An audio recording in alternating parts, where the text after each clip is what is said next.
আসসালামু আলাইকুম, সবাই কেমন আছেন? আজ মনটা ভীষণ খারাপ। সকালে ঘুম থেকে উঠে কাই করে নিলাম, তারপর রুটি বেলতেছি।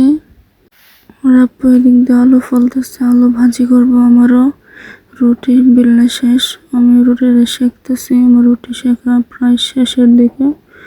তারপর আমার আপু আলু দিয়ে ধুয়ে সেরে বসাইয়া দিল আলু ভাজি করার জন্য। আর আমি দুটা রুটি সেঁকে ডিম ভাজি করে খেয়ে নিলাম। প্রচুর খিদা লাগছে। আজকে আমি যাবো আমার শ্বশুর বাড়ি। তারপর রাস্তার মধ্যে আসলে আর আম্মা বারবার বলতেছিল যে আজকে থেকে যেতে কয়েকটা দিন। আমার হাঁসগুলো দেখে অনেক ভালো লাগলো, আর হাঁসগুলো একটু ভিডিও করে নিলাম আর বাড়ির দিকে শেষ মতো তাকিয়ে নিলাম। তারপর শ্বশুরবাড়িতে এসে ভাত বসাইলাম। আমার শ্বশুর আবার শুকনো ভাজি পছন্দ করে, তার জন্য বৈশা ভাজি করলাম। শুকনো ভাজি একদম মচমচে ভাজিগুলো আমার শ্বশুর অনেক ভালো পায়।